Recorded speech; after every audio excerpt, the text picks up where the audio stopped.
네. 제2장 상대방 있는 단독행위와 상대방 없는 단독행위. 이게 무슨 의미냐면 법률관계, 권리 의무 관계를 발생시키는 근거에서 의사표시였죠. 근데 의사표시 하나만으로도 법적인 효과, 법률관계가 형성되는 경우가 있고 의사표시 하나만으로는 어떠한 권리 의무 관계, 즉 법률관계가 형성되지 않는 경우가 있습니다. 감이 오셔야죠. 의사표시 하나만 되지 않는다. 뭐죠? 계약이잖아요. 계약은 특히 매매계약 예컨대 매도인의 의사표시와 매수인의 의사표시 하나 갖고 되는 게 아니죠. 게다가 매도인의 의사표시와 매수인의 의사표시가 합치가 됩니다. 즉 의사표시 하나만으로 되지 않습니다. 단독행위는 일방의 의사표시 하나만으로도 법률관계가 발생하는 겁니다. 그게 단독행위입니다. 그런데 상대방이 있는 경우와 없는 경우가 있습니다. 의사표시 하나만으로도 권리 의무 관계, 즉 법률 관계가 형성되는 경우가 있는데 그 단독행위에는 상대방이 있는 경우가 없는 경우가 있습니다. 그럼 차이점이 뭔지 그게 이제 핵심 포인트입니다. 차이점은 111조의 적용 여부예요. 그건 이제 그게 포인트 하나고요. 두 번째는 시험은 상대방 없는 단독행위가 뭔지, 상대방 있는 단독행위 뭔지를 묻습니다. 유증은 상대방 없는 단독행위다. 이런 식으로 묻는 게 출제 기출 문제입니다. 따라서 수험생은 상대방 없는 단독행위에 뭐가 있고 상대방 있는 단독행위 대표적인 뭔지를 반드시 암기를 하셔야 합니다. 먼저 상대방이 없는 단독행위가 해당되는 것은 대표적인 게 유증과 재단법인 설립행위예요. 유증, 재단법인 설립행위는 상대방 없는 단독행위다. 딱 이렇게 기억하시면 됩니다. 참고로 유증과 비교할 게 뭐가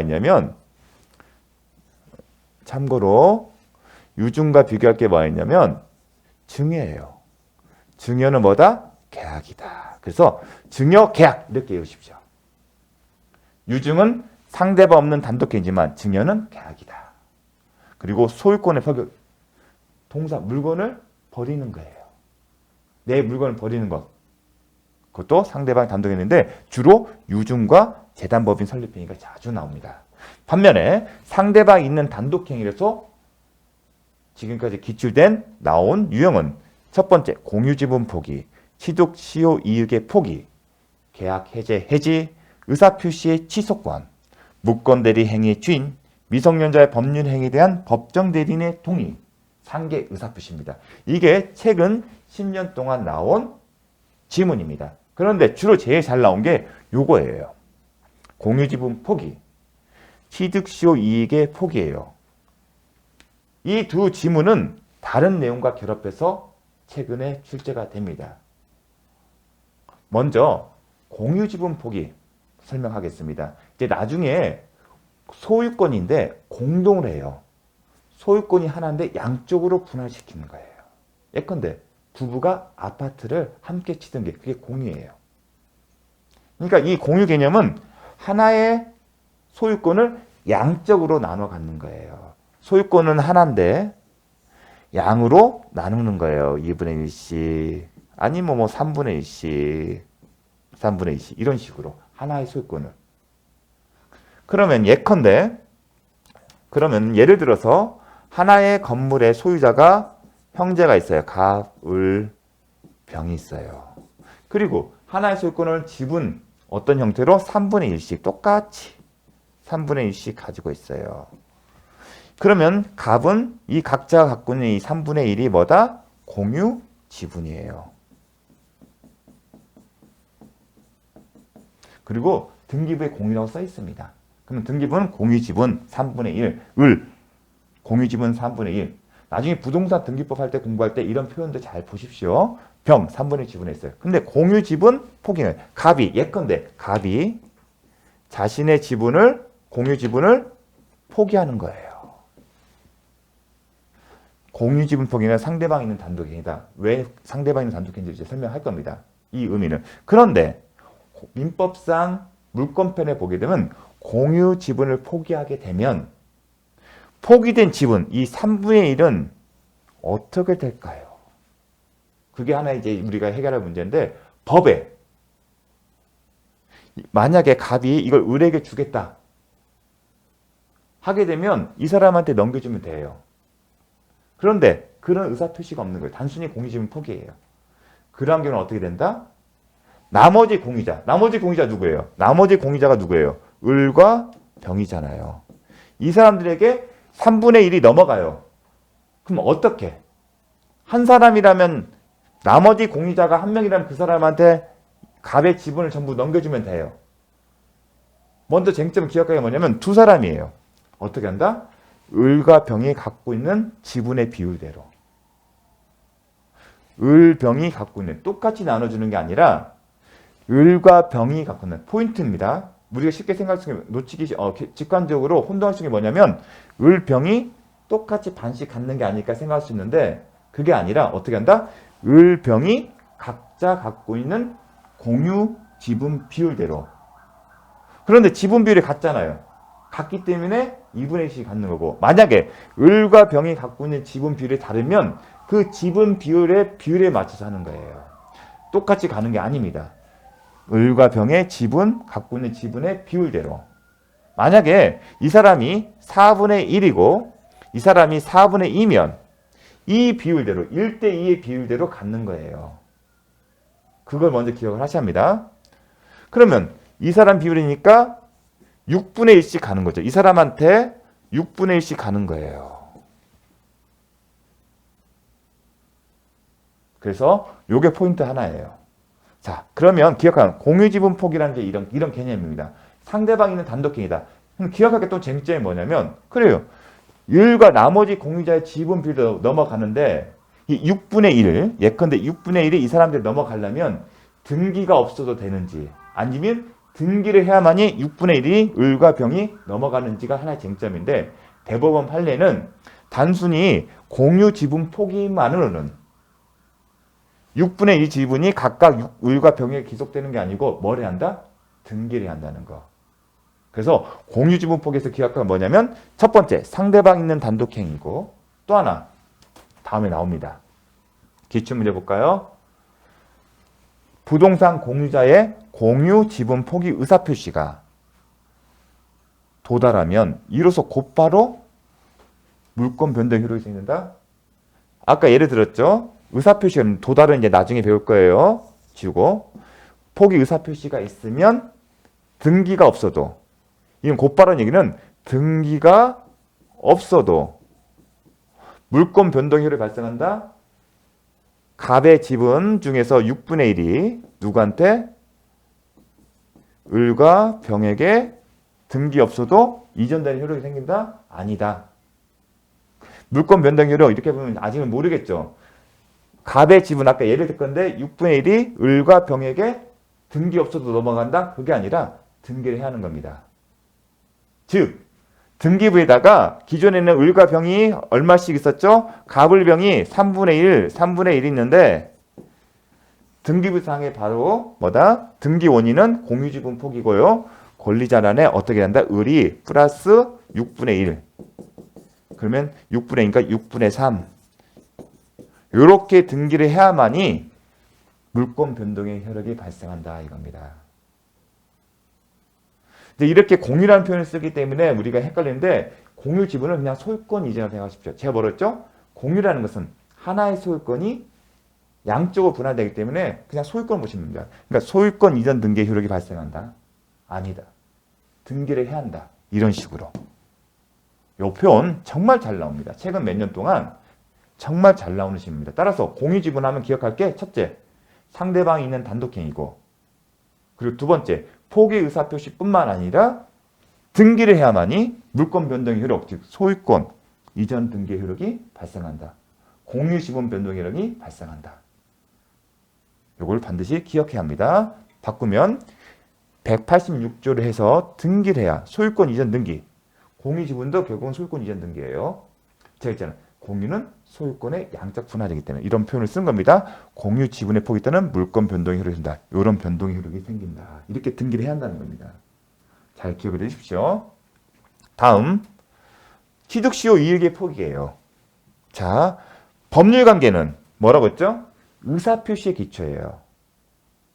소유권을 취득하는 소유권의 변동이나 그런 것도 결국은 의사표시가 기본이에요. 우리가 지금 배우는 것은 법률행위, 의사표시를 기초로, 그러니까 계약을 생각하시면 돼요. 계약의 기초에서 소유권을 취득하는 걸 계속 주된 중심으로 매매가를 통해서 그걸 큰 테마로서 계속 살펴보고 있습니다. 그런데 취득시효라는 법에는 의사표시가 아닌 의사표시가 없다 하더라도 일정한 사실관계, 이게 사실관계, 의사표시의 좀 반대말이 사실관계, 이 사실행위의 기초에서 일정한 요건을 갖추면 소유권을 취득할 수 있는 규정이 있어요. 의사표시와 무관하게, 그러니까 계약 없이도, 쉽게 해서 계약 없이도 일정한 사실행위만 있으면, 요건을 갖춘다는 일정한 사실행위든 요건을 갖추면 소유권을 취득할 수 있는 제도가 있어요. 그 대표적인 뭐다? 취득시효예요. 취득시효라는 것은 타인 소유의 물건을 소유의 의사로 평온공연하게, 점유취득시효 같은 경우는 20년 이상 점유하게 되면 소유권 취득, 소유권 이전 등기 청구권을 취득합니다. 그게 취득시효예요. 그러니까 구별하는 게 뭐냐면 결국은 이 소유권 취득이 법률의 규정에 의해서 권리를 취득하는, 의사표시가 아니라 법에 의해서 취득하는 겁니다. 그게 취득시효 제도예요. 취득시효 제도가 법에 의해서 소유권을 취득하는 거잖아요. 근데 소유권은 하나의 부동산 소유권에는 하나만 있어요. 쉽게 얘기해서 아파트의 소유권은, 공유는 하나의 소유권을 양쪽 분할하는 거예요. 독립돼서 갑물이 있을 수가 없어요. 공유형태가 아닌 형태에서. 하나의 부동산에 대해서는. 오직 하나의 부동산은 하나의 물건이 있는 게 원칙입니다. 그러니까 예컨대 소유권은 하나의 부동산, 여러분이 소유하고 있는 그 부동산에 여러분 휘자라 제3자일 수는 없는 겁니다. 오직 소유자는 하나인 겁니다. 일물 일권지라고 합니다. 나중에 또 배울 겁니다. 일물 일권지예요. 그 얘기를 왜 했냐면 누군가가 소유권을 취득했다는 얘기는 누군가는 소유권을 상실한다는 거예요. 그걸 얘기를 하고 싶은 거예요. 지금 소유권 취득 법률의 규정에 누가 취득하게 되면 누군가는 잃어버리는 거잖아요. 이게 취득시효예요. 그러니까 타인 소유 물건이잖아요. 남의 물건을 오랜 기간 동안 점유해서 일정한 요건을 거치면 소유권 취득한대. 그 얘기는 잃어버리는 거예요. 근데 법에는 취득시에서 소유권 취득하는데 어떤 방법으로? 이전 등기 형태로 해요. 소유권 이전 등기를 해야만이 소유권을 취득합니다. 법에서 그렇게 돼 있어요. 그럼 이전 등기를 하려면 우리 매매 계약할 때 어떻게 했죠? 공동으로 누군가를 상대로 하는 거잖아요. 그럼 이 사람은 누군가를 상대로 해서 해야 하잖아요. 이전 등기를.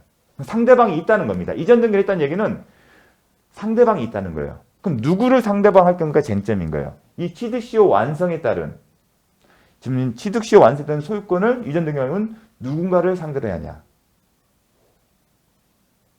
그게 이제 하나의 쟁점인데 되게 중요합니다. 취득시효 완성 당시에 애우십시오. 진정한 소유자예요. 즉 취득시효 완성 당시에 소유자에 대해서 소유권 이전 등기 청구권을 행사한다는 얘기입니다. 이 표현을 기억해요. 점유 취득시효 완성에 따른 소유권 이전 등기 청구권은 누구 상대로? 취득시효 완성 당시에 진정한 소유자를 상대로 한다. 기억하십시오. 또한 그런데 이 취득시효 완성이 되면 이익을 얻는 거잖아요. 소유권 취득에는 이익을 얻는 거잖아요. 법률의 규정에서 소유권 취득에 이익을 얻는 거예요.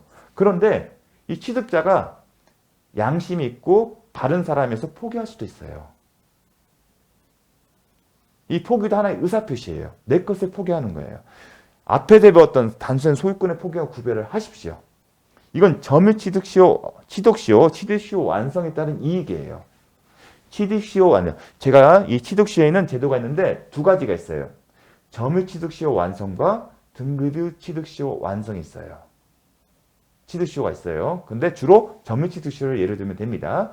점유 취득시효 완성에 따른 이익을 포기하는 거예요. 지금 말한 것도 소유권 이전 등기 청구권도 점유 취득시효 완성을 예로 드는 겁니다. 자, 취득시효 이익의 포기. 그럼 이익을 얻게 되면 누군가 손해를 보잖아요. 근데 포기한다. 그럼 누굴 상대로? 마찬가지로 취득시효 완성단체 진전. 소유권을 상실되는 사람이에요. 결국은. 이 사람한테 해야만이 효력이 발생한다. 그러니까 상대방이 있는 단독행위다. 근데 누구를 한다? 그 상대방은 취득시효 완성 당시에 진정한 소유자야 한다는 겁니다. 이 진정한 플러스 얘기는 취득시효 완성자가 소유권을 취득함으로써 소유권을 상실하는 사람을 떠올려야 합니다. 그래서 진정한 표현은 요런 소유권 상실 때문에 그렇습니다. 왜 이 질문이 나왔냐? 다음 질문 때문에 그렇습니다. 요 질문도 최근에 잘 나옵니다. 요 표현 됩니다. 취득시효 포기는 특별한 사정이 없는 한 취득시효자가 원인 무효인 등기의 등기부상 소유무효이다. 요 표현이 중요한데 원인 무효 등기. 그럼 등기가 원인 무효 등기가 오면 등기에 효력이 없어요. 그러면 제가 얘기를 했죠. 부동산 매매 계약에 따른 물권 변동의 효력, 소유권을 취득하려면 매매 계약, 적법 유효하고 물권 행위도 유효하고 등기도 이루어져 물권 행위가 유효해야만이 소유권을 취득한다. 이 등기 자체가 등기는 사실행위예요. 그럼 원인 무효는 뭐냐면 물권 행위나 보통 채권 행위가 무효란 얘기예요. 그래서 원인 무효의 등기는 효력이 없고 설사 등기부에 기재되었더라도 등기에 효력이 발생하지 않습니다. 그 얘기는 뭐냐면 이 사람은 등기 효력이 없기 때문에 진정한 소유자가 아니란 얘기예요. 진정한 소유자가 아닌 사람을 상대로 포기를 했기 때문에 효력이 발생한다? 아니다. 요 표현. 요게 정말 잘 나옵니다. 최근 몇 년간. 좀 어려운 내용이에요. 자, 요 표현 포인트 기억하십시오. 이제 내일 정도면 요 표현에 대한 설명을 이제 보게 될 거예요. 방점은 원인 무효예요. 원인 무효 등기다. 그럼 기억하다. 등기 효력이 없다. 효력이 없다. 기억하십시오. 즉 앞에는 소유권 이전 등기라고 합니다. 이전 등기 효력이 없다. 소유권 이전 등기 효력이기 때문에 등기부상 기재된 사람이 소유자가 아니다. 소유자가 아니다. 결국 이 말이 뭐다? 진정한 소유자가 아니다. 따라서 이 표현이 뭐다? 진정한 소유자가 아니다. 따라서 이익의 포기를 진정한 소유자가 아닌 사람이 했기 때문에 효력이 있다 없다? 효력이 발생하지 않는다. 정말 어려운 질문입니다. 많은 내용을 한파한 건데 요거를 기억을 해 주십시오. 그러니까 예전에는 상대방 있는 단독행위하게 되면 요 지분 포기는 뭐다 했는데 이제는 방금 본 질문과 결합돼서 나옵니다. 그리고 그 부분 집중해서 나왔어요. 작년 출제는 되지 않지만 언제든지 나올 수 있습니다. 그거 잘 기억을 해 주십시오. 나중에 또 물권법에서 배울 겁니다. 계약 해제, 해지. 계약 해지권과 해지권은 상대방이 있는 단독행위 때문에 해제권자가 아니면 해지권자가 상대방의 해제나 해지 의사 표시를 하게 되면 그걸로서 계약이 소급적으로 효력이 없어집니다. 근데 구별할 게 뭐냐면 합의 해제는 계약이다. 계약을 합의해서 끝내는 겁니다.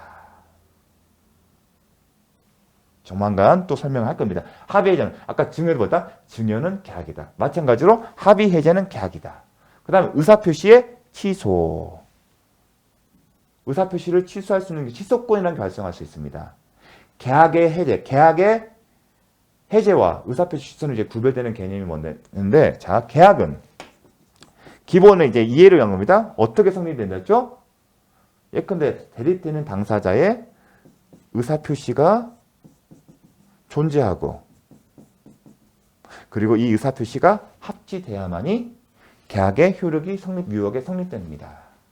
그리고 계약의 해제는 이거 2단계가 아니에요. 계약의 해제권은 뭐냐면 이 계약에 따르면 권리 의무 관계가 발생한다. 그 급부이행에 문제가 있다.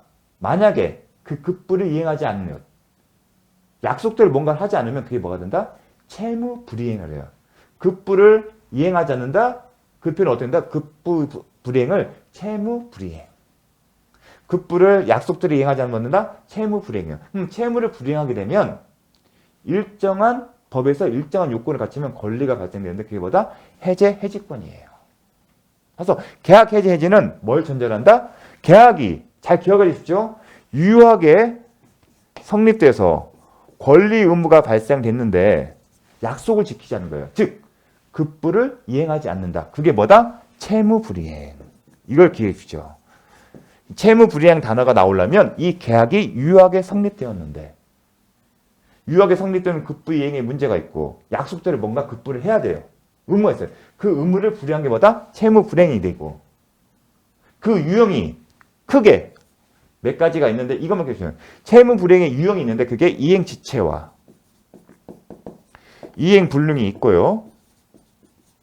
이에 따른 권리가 발생해요. 그 대표적인 게 해제, 해지권이에요. 이행 지체도 일정한 요건을 갖추면 해제, 해지권이 생기고요. 이행 불능도 해제, 해지권이 생깁니다.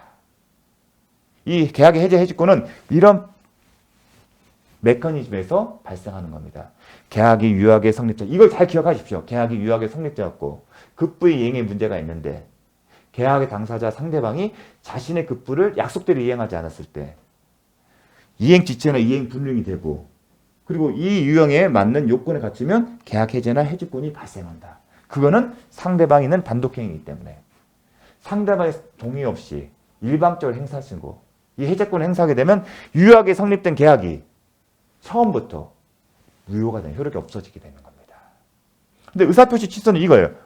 계약의 성립 요소인 의사표시를 취소하는 거예요. 이 취소함으로써 이 계약 자체도 효력이 없게 만드는 거예요. 계약이 유효하게 성립하려면 의사표시가 존재하고 합치가 되는데 이걸 취소해버리는 거예요. 그럼 없게 되는 거예요. 그럼 계약의 성립 기초가 없어지는 거예요. 개념이 달라요. 나중에 이렇게 설명하는 이유가 있습니다. 이런 감을 기억하십시오. 자, 나중에 또 설명할 겁니다. 중요합니다. 자, 무권대리 행위 추인. 자, 추인은 무권대리 행위 가면 되게 중요해요. 근데 이 추인 자체는 의사표시예요. 기억하십시오. 이건 추인 자체는 의사표시예요. 왜냐하면 무권대리 행위를 추인하면 아까 유동적 무효죠. 유동적 무효인데 추인을 하게 되면 어떤다? 확정적으로 유효하게 됩니다. 추인에 의하게 되면 유동적 무효 상태를 확정. 그러면 무효를 유효로 만드는 거잖아요. 유효로 되게 되면 뭐예요? 권리 의무 관계 발생하잖아요. 그래서 의사표시라고 보는 거예요. 그럼 누구만 할 수 있다? 본인이에요.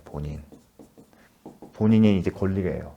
무권 대리 행위에서 본인이 추인을 할 수가 있습니다. 그런데 본인이 추인할지 여부는 알 수가 없죠. 자, 무권 대리 행위는 항상 등장하는 인물이 있습니다. 본인과 계약을 체결한 본인의 상대방이 있고요. 대리인이 있습니다. 본인의 대리인. 근데 이 사람이 대리권이 없어요. 그래서 무권 대리인이에요. 추인은 본인이 하는 거예요. 본인이 추인을 하게 되면 무권 대리인이 체결한 이 계약이 효력이 발생하고 권리 의무 관계가 발생한다. 그러니까 의사표시예요. 그런데 상대방 입장에서 본인에게 이거예요. 너 어떻게 할래? 추인할 거냐 안 할 거냐 물을 수 있는 권리가 있어요. 그게 뭐다? 채고권. 이걸 채고권이라고 합니다. 나중에 배웁니다. 상대방은 채고를 할 수도 있어요. 누구한테? 본인한테 어떤 내용을? 네가 추인하게 되면 계약이 확정적 유효하게 되는데 너 어떻게 할래? 그걸 물어보는 거예요. 채고는 과연 의사표시일까? 요것도 알아두셔야 합니다. 그런데 이거는 의사표시가 아니라 의사의 통지라고 해요. 의사의 통지라고 합니다. 그럼 잠시 쉬었다가 살펴보도록 하겠습니다.